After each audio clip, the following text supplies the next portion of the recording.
Сьогодні форум ТВ в українському культурному центрі OMNI у Торонто. І тут буде відбуватися зустріч із колишнім послом Сполучених Штатів Америки в Україні Вільямом Тейлором.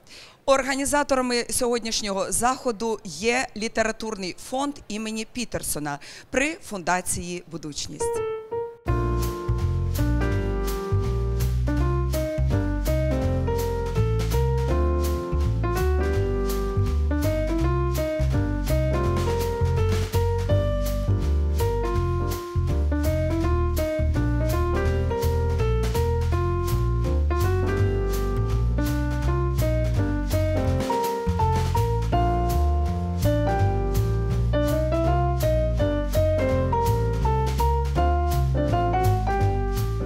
This evening's program is not about grants, it's not about awards and prizes. Instead, we are exclusively focused on the issue that is top of mind for so many of us in this room: Russia's brutal and unjustified war in Ukraine. Tonight is an opportunity for all of us to learn from a unique insight offered by our distinguished speaker and guest, to enable us to hone our informed opinions and to stimulate questions and discussions as we grapple with the real threats posed by Russia's expansionism and its access of authoritarian partners. У нас сьогодні вечір, особливий вечір, особлива оказія. В нас нормально відбувається щороку гала-вечір, який вшановує авторів, письменників, перекладачів за їх працю, за їх вклад для розповсюдження інформації про Україну, для ширшої публіки, не тільки українських читачів, але загальносвітської публіки.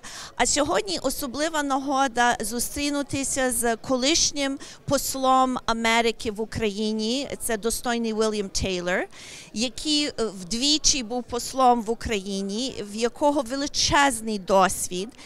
Це чоловік, який зараз відіграє дуже важливу роль в Американському інституті миру в Вашингтоні. Він є великим прихильником України. Він дуже часто зустрічається із генералами нашими, з міністрами. Він доносить інформацію для загальної американської публіки стосовно необхідності підтримки України. Він вважає, що Україна мусить виграти цю війну, що контрнаступ мусить бути успішним, що немає жодного хвилювання і взагалі він вважає, що Україна напевно вступить в НАТО, бо якщо Україна не поборить це зло, якщо ми не випхаємо російські війська цього літа, а можливо до осени, тоді це буде катастрофа не тільки для українського народу, а взагалі для країн Заходу, для цілого світу, бо це буде перманентна ознака, що порушення міжнародних прав, порушення кордонів суверенних держав – це буде новий стандарт. І ми на це не можемо дозволити. А крім цього, ми знаємо, які страшні злочини російські війська зчинили в Україні, і він вважає, що це також принципова справа, тому Україна мусить виграти, і Західний світ, і їхні партнери – це не тільки НАТО, це Південна Корея, це Японія, мусять створити цей спільний фронт, щоб в нас був успіх. І сьогодні ми почуємо від нього детальний аналіз сучасної ситуації і його прогноз про майбутнє. It's not an exaggeration to say that elected and former U.S. officials of both parties regard Ambassador Taylor to be one of America's most respected diplomats, describing him as a man of honor, high ethics, and a true American patriot. And we are truly privileged to have him here with us tonight. Ladies and gentlemen, please join me in welcoming the Vice President of the U.S. Institute of Peace, a strategic thinker, and a diplomat for our times, Bill Taylor. Thank you, Lisa. Thank you. Ukraine can win this war. Ukraine can win this war. And if it's successful over the next couple of months, this summer, if Ukraine is successful in mounting a counteroffensive against the Russians over the next several months, Ukraine can win. But what I said earlier is important. That is, we can affect that.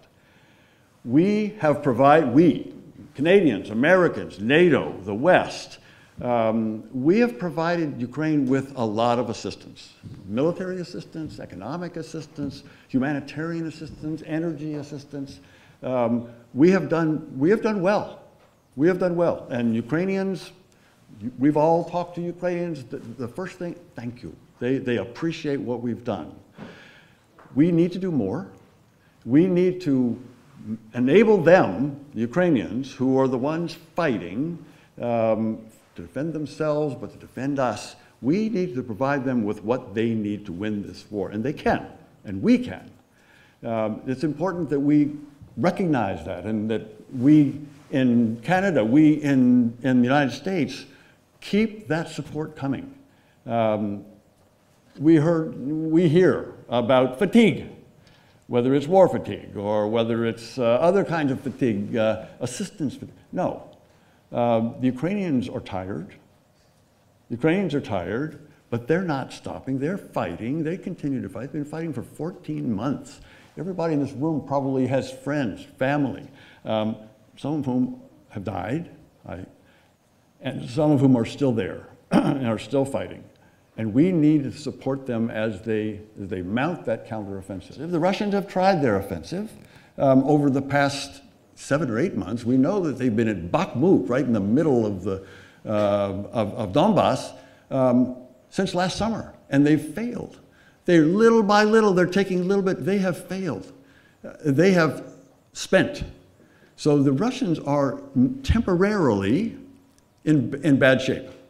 I say temporarily because, as we all know, 140 million Russians. Putin can go to those 140, and he can draft, and he can impress, and he can pull people into the army. It'll take time, and to train them, and to equip them, and to get them. So right now, the Russian army is fragile. If the Ukrainians win, then Ukraine will be firm, established, maintained. It will be established as a democracy, a strong democracy, that would benefit the EU from joining, if they joined. It would benefit NATO if Ukraine, in this short scenario where they have defeated the Russians, NATO would be proud. NATO would benefit with Ukraine. In that scenario, Ukraine will be the strongest army on the continent,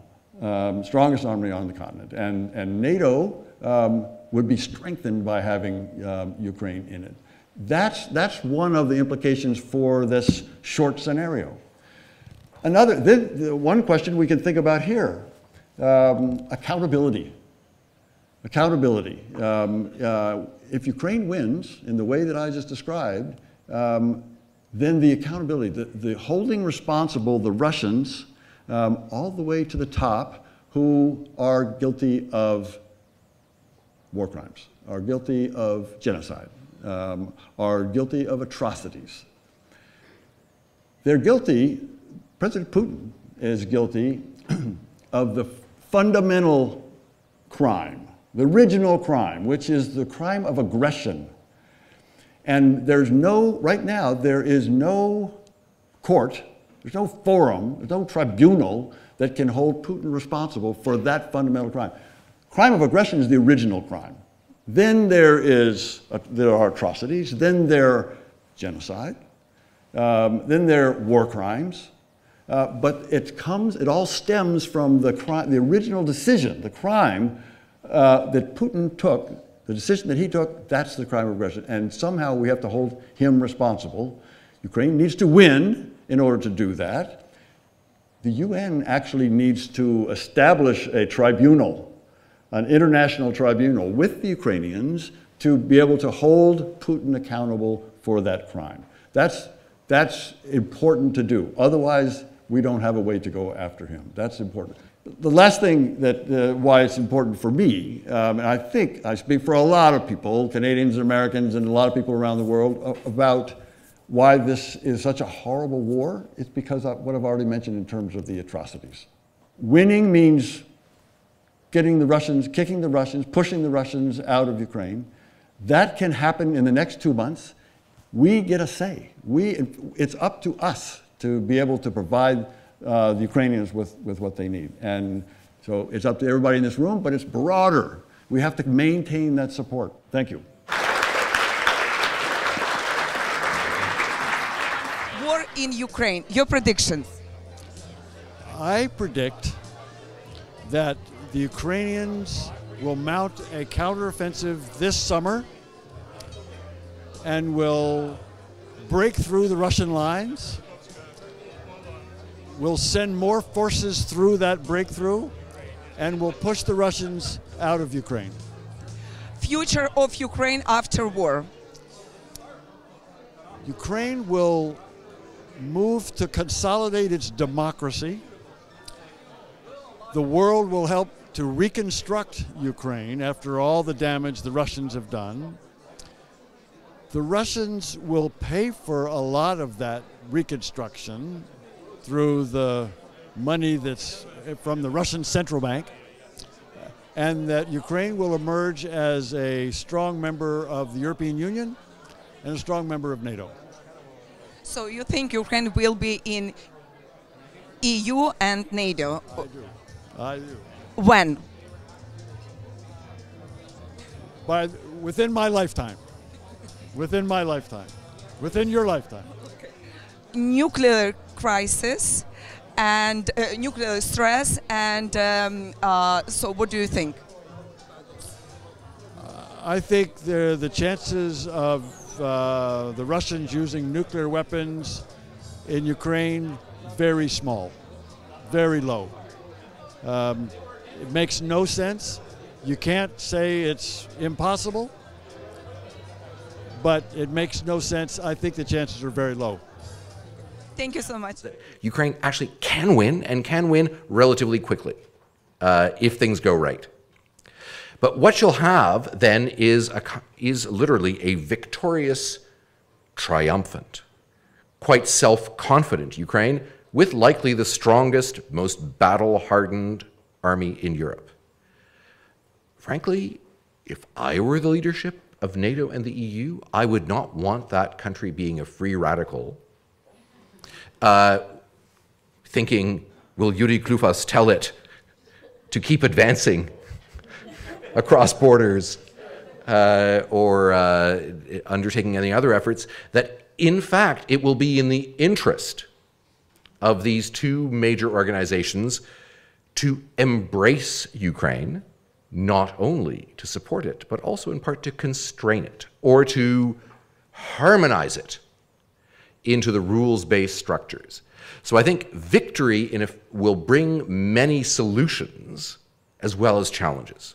I think there's a natural tendency, and it's driven perhaps by the media, to always worry about what might happen. I think we should be fairly confident that, yes, there are solutions.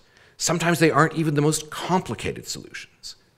And that the potential for both victory and a positive scenario is there. And I think that's a positive scenario that you'll find Bill Taylor and his ilk working on in the months and years to come. Коли закінчиться війна, коли це станеться, і як воно все далі буде відновлення України? Ну, хтось мене спитав, я відповів о годині 15:30 пополудня, ну, але точно якого дня важко сказати.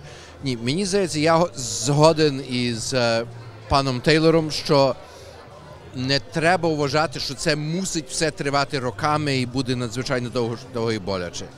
Характеристикою авторитарних держав, таких як Росія, є, що вони є хрупкими. Їх, якщо отримати приятний удар, вони можуть посипатися. І тому, я думаю, також наступні кілька місяців ключові у цьому відношенні.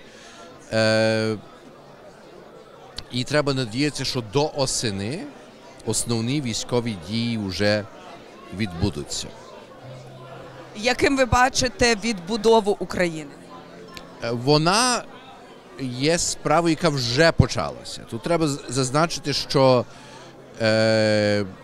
скажімо, я десь читав недавно, в Макарові збудовано нову поліклініку на місце тої, яка вже була знищена. Український бізнес, скажімо, і відновлює на визволених територіях свої, скажімо, навіть заправки бензинові, або відкриває нові філіали, нові фірми по регіонах. Отже, це не є тільки процес, про який треба думати і мріяти як про майбутнє, а треба думати, що він почався вже тепер. Питання є, коли можна буде його інтенсифікувати, і чи ті великі ресурси, які будуть, міжнародні, і також ресурс українських громадян. І один, і другий потребує довіри до української влади, і вона мусить ту довіру заслужити. Україна не може просто бути країною, яку толерують її власні громадяни, вона мусить бути магнетом, яка позитивно притягає як самих українців, так і іноземців до процесу відбудови. На вашу думку, дуже велика кількість людей, ну, будемо рахувати мільйонами, залишила Україну. Чи вони повернуться? Вони повернуться, якщо Україна зробить їм пропозицію. Ну, знаєте, можуть бути інші мотивації. Можуть бути люди, які довідалися, скільки коштують мобільні телефони в Канаді, і вже подумали, пора нам забратися з цієї країни і вертатися. Але цього не вистачить. І саме тому я кажу, Україна мусить діяти як магніт. Вона мусить мати для людей певну пропозицію. Якщо ви повернетеся, ми забезпечимо школу, ми забезпечимо відсутність непотрібних провірок для вашого бізнесу. Ми забезпечимо свобідний, безпроблемний перехід кордону, якщо ви, скажімо, маєте одну дитину, яка залишилася вчитися в Голландії в університеті, не будете мати проблеми підтримувати з нею відносини. Отже, і це так трохи, можливо, таке вже канадське думання, Україна не обійдеться без іноземців при відбудові. Питання і демографічне, і професійне. А Україна є країна, яка традиційно була багато кращою у експортуванні людей, ніж в імпорті людей. От Канада – країна, яка вміє приймати людей, і тут є, я думаю, велике поле для попису саме в передачі досвіду, як міграційна політика і міграційна практика України може бути застосована так, щоб люди з цілого світу мали бажання і змогли допомагати у відбудові. А знаємо з новин, що дуже багато дітей, точна кількість, ну, невідома, але воно вимірюється вже, мабуть, до 1000, була вивезена до Росії. Чи є можливість цих дітей повернути назад до України? Ну, ми вже бачимо, що по кількадесят на раз їх повертають, частинно самі батьки виїжджають, їх знаходять, шукають, привозять, частинно держава цьому сприяє. Я думаю, це мусить бути однією з умов після перемоги у переговорах з Росією, що цих дітей мають повернути. Тут, знаєте, прихильники дуже мирних розвиток кажуть, мусять бути переговори. Так мусить бути після перемоги і саме на такі теми. In recognition of Ambassador William Taylor's visit to Canada, the Peterson Literary Fund and BCU Foundation, we are pleased to donate $20,000 to United 24. And we hope that these funds will be directed towards the rebuilding of Ukraine's cultural infrastructure. Well, I predict Ukraine is going to win, but it's all, and they will eventually win. But we need them to win quickly. As we heard Ambassador Taylor tonight, there's some scenarios. If some of the Western democracies start giving, or as some have, slowly or more slowly, that's not a good thing. There are military principles involved. The first one is speed in a list of military principles. And you cannot allow your enemy to reconstitute or reform. I think the battle in Bakhmut has been, it hasn't been for nothing. It has been the Ukrainian troops very wisely creating attrition for Ukrainian troops, for the Russian troops. And it has been very successful because we had heard about this. This has been an offensive by Russia. They have been failing. The Wagner Group has been failing. Others have been failing. But what's that mean? That means now when the counteroffensive does come, and that's not a big secret. We all know there's going to be a counterattack. But that then means that has to happen at a relatively quick pace, and they have to push through and exploit the fact that the Russians are now weak and potentially very fragile. I think they can break them. I think if Ukraine had more equipment earlier on, there wouldn't have been missed opportunities to push the Russians back earlier. Well, you can't go back in time and fix that, but you have General Zaluzny, I think, is going to go down in history as one of the greatest generals in the world. Like as we've seen World War II generals and others, I think he will be written into those pages.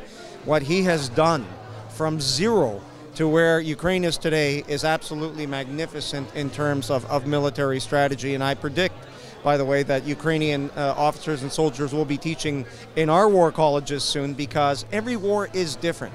Every war has different challenges. War from war has unique characteristics, and so they are fighting the most current war on the planet today. And NATO needs to understand these lessons learned, and this is where Ukraine will form the strong eastern bulwark of NATO. They have to be admitted to NATO as quickly as possible. Для Форум ТВ з Українського культурного центру OMNI у Торонто Костянтин Сніцер та Лариса Баюс.